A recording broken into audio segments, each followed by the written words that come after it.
નમસ્કાર મિત્રો, આજના નવા વિડીયોમાં તમારું હાર્દિક સ્વાગત છે।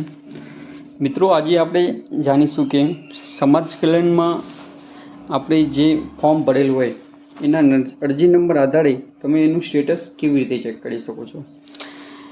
એમાં તમે મકાનનું ફોર્મ, પછી સ્કોલરશિપના ફોર્મ, ગમે તેમ એ સમાજ કલ્યાણમાં ગમે તે ફોર્મ ભરેલા હોય એનું સ્ટેટસ કેવી રીતે ચેક કરી શકો કે અરજી ક્યાં પહોંચી છે, કેટલે સુધી પહોંચી છે અને અરજી મંજૂર થઈ છે કે નથી થયું, એની ટોટલ માહિતી આ સ્ટેટસ દ્વારા આપણે જાણીશું। એના માટે સૌપ્રથમ તમારે તમારા મોબાઈલ કે કોમ્પ્યુટરમાં જઈને ગૂગલમાં સર્ચ કરવાનું રહેશે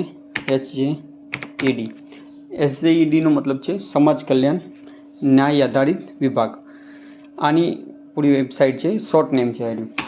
સર્ચ કરશો એટલે એની આઈડી શો થશે, એમાં ક્લિક આપવાનું। ક્લિક આપશો એટલે પૂરું એનું યુઝર ખુલશે।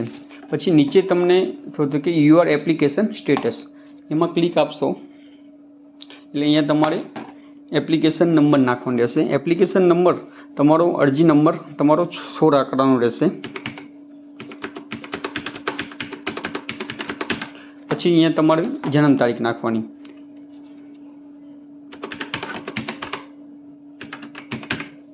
પછી આગળ સ્થિતિ જોવામાં ક્લિક આપવું।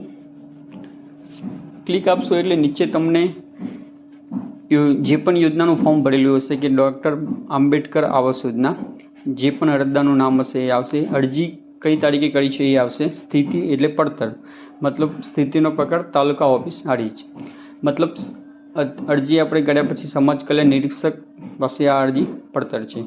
પછી એના પછી જિલ્લા કારકુન પાસે જશે, પછી જિલ્લા નાયબ નિયામક પાસે જશે અને અહીંયા જે પણ તમારું જિલ્લાનું સમાજ કલ્યાણની ઓફિસ હશે એનો તમારો સંપર્ક નંબર હશે અને ટોટલ માહિતી આમાં હશે, તો તમે ફોન દ્વારા પણ તમે માહિતી લઈ શકો છો। મિત્રો, આ આધારે તમે સમાજ કલ્યાણનો કોઈ પણ યોજનાનું ફોર્મ ભરેલું હોય તો તમે આ નંબર અરજી નંબર આધાર અને આ વેબસાઇટથી તમે એનું સ્ટેટસ ચેક કરી શકો છો। મિત્રો, આવા જ નવા વિડીયો જોવા માટે આ યુટ્યુબ ચેનલ કોમ્પ્યુટર વિશે યુટ્યુબ ચેનલને લાઇક કરો, સબસ્ક્રાઈબ કરો, જેથી હું તમારા સુધી આવા નવા વિડીયો પહોંચતા કરું।